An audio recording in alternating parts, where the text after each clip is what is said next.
Chapter number 5 की ई exercise को continue करेंगे। Question number 5, 18/x² minus 2x² 9। ठीक है, अभी क्योंकि यहाँ पर जो लिखा हुआ है इसको पहले कोशिश करेंगे कि फर्स्ट और सेकंड दोनों ही टर्म्स जो हैं वो पावर 2 की फॉर्म में कन्वर्ट हो जाएं। बट यहाँ पर क्योंकि 18 है, 18 को हम क्या लिख सकते हैं, 2 × 3 × 3। ठीक है, 2 × 3 × 3, तो 3 का तो बनेगा स्क्वायर, बट जो 2 है वो एक्स्ट्रा है। सिमिलरली सेकेंड टर्म में हम देखेंगे तो यहाँ पर 2x² 9 है, तो x भी पावर 2 की फॉर्म में है, 9 भी स्क्वायर में बन जाएगा, यानी कि 3 की पावर 2 आ जाएगा। बट यहाँ पर जो 2 है वो है एक्स्ट्रा। तो हमने देखा कि दोनों ही टर्म्स में 2 एक्स्ट्रा है, तो 2 कॉमन आ सकता है, इजीली आ भी रहा है यहाँ से इजीली कॉमन, तो हमने यहाँ से 2 ले लिया कॉमन। 2 कॉमन लेने के बाद यहाँ पर जो 18 है, 2 9 जा 18, 2 नेम 18, तो 9 बचा यहाँ पर, और यहाँ से x कॉमन चला गया तो यहाँ बचा x²। ठीक है, अब यहाँ पे क्योंकि x 2 कॉमन लिया है तो 9 को हमने लिखा 3 की पावर 2 और अपॉन में x की पावर 2 है, और ऐसे ही x की पावर 2 और अपॉन में 3 की पावर 2 है। अब यहाँ पर बना 3/x की स्क्वायर माइनस x/3 का स्क्वायर, और यहाँ पर भी सेम हमने जैसे लास्ट क्वेश्चंस में a² - b² is equal to a - b a + b implement किया है, वैसे ही उस फॉर्मूले का यूज़ हम यहाँ पर भी करेंगे। तो फॉर्मूला क्या बनता है, फॉर्मूला क्या कहता है कि first term minus second term और first term plus second term. तो यहाँ से 2 एज इट इज़ लिख लिया, और एक बार तो 3x - x/3 और एक बार 3x + x/3।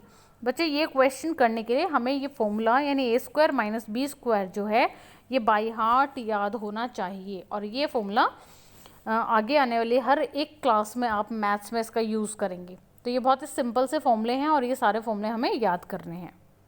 नेक्स्ट क्वेश्चन है question number 6, a - b² - c²। तो ये क्वेश्चन तो बच्चों बहुत ही सिंपल है, यहाँ पर हमें स्क्वायर में कन्वर्ट नहीं करना, ऑलरेडी गिवन है, स्क्वायर में कन्वर्टेड है ऑलरेडी।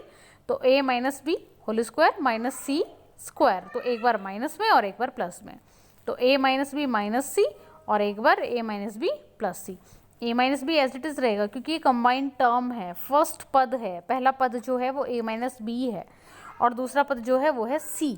ठीक है, तो a - b as it is रहेगा, तो a - b एक बार माइनस में c आ गया, फिर a - b और एक बार प्लस में c आ गया। ठीक है, तो ये हुआ ये क्वेश्चन सॉल्व, यानी इसके हुए फैक्टर, और उसके बाद चाहे तो आप ये ब्रैकेट हटा सकते हैं, तो a - b - c और एक बार a - b + c करके सॉल्व हो जाएगा। क्वेश्चन नंबर 7 देखिए, क्वेश्चन नंबर 7 कहता है a - 3b² - 36b²। अब यहाँ पर भी सेम जैसे अभी हमने ऊपर वाले क्वेश्चन में देखा है, वहाँ पर भी ऑलरेडी जो है पावर जो स्क्वायर फॉर्म में ही थे टर्म्स, सिमिलरली यहाँ पर भी स्क्वायर फॉर्म में ही गिवन है, बट यहाँ जो 36 है उसको हमें सिर्फ कन्वर्ट करना है स्क्वायर फॉर्म में। तो 36 को वी कैन राइट 6 की पावर 2, क्योंकि 6 × 6 इज इक्वल टू 36, 6 × 6 = 36। ठीक है, तो 36 को हम 6 की घात 2 लिख सकते हैं।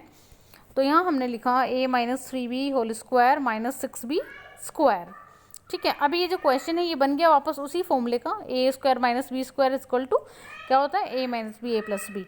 तो वही फॉर्मूला हम यहाँ, और हाँ बच्चों हर एक क्वेश्चन में जब जहाँ पर भी हम इस फॉर्मूले का यूज़ करेंगे, आपने देखा होगा मैंने भी इसीलिए हर एक क्वेश्चन में लिखा है ताकि आपको पता चले कि हर एक क्वेश्चन में हमें उस फॉर्मूले को यूज़ करते वक्त ब्रैकेट में लिखना है कि वो हमने कहाँ से लिखा है, यानी कि फॉर्मूला हमें ब्रैकेट में लिखना है कि हमने क्वेश्चन में क्या चीज़ यूज़ की है। ठीक है, और यही आदत डालेंगे मैथ्स में, कभी भी कोई भी चीज़ हम नोट करते हैं, कुछ लिखते हैं with the help of any formula, तो वो फॉर्मूला हमें ब्रैकेट में लिखना होता है। ठीक है, तो यहाँ पर भी a - 3b - 6b और एक बार a - 3b और एक बार प्लस में 6b। उसके बाद क्या करेंगे, आप चाहे क्वेश्चन को यहाँ छोड़ सकते हैं, बट क्वेश्चन को सही फॉर्म में करने का तरीका क्या होना चाहिए कि हम इसको आगे भी सॉल्व करें, यानी कि a - 3b - 6b। ठीक है, यानी ब्रैकेट खोल लें, और क्योंकि b है समान है ना, सजातीय टर्म्स कहते हैं ऐसे टर्म्स को, जो b या a मतलब सेम हो, जो बिल्कुल सेम हो, तो यहाँ पर b है दोनों जगह, तो सजातीय है a - 3b + 6b। तो यहाँ पर क्योंकि माइनस माइनस प्लस होगा तो a - 9b आएगा एंड में, और यहाँ पर आएगा a + 3b, क्योंकि यहाँ पर घटेगा। ठीक है, क्योंकि एक प्लस है एक माइनस है, और यहाँ पर जुड़ेंगे क्योंकि यहाँ दोनों क्या हैं, दोनों माइनस हैं, और निशान बड़े के सामने का आता है, यानी कि -6 बड़ा है तो माइनस आएगा, तो a -6 और 3 9, तो a -9b। और यहाँ पर क्योंकि घटेगा, घटने के बाद आएगा 3 और निशान आएगा बड़े के सामने का, बड़ा है 6, उसका निशान है प्लस, तो a + 3b, ये आएगा आंसर।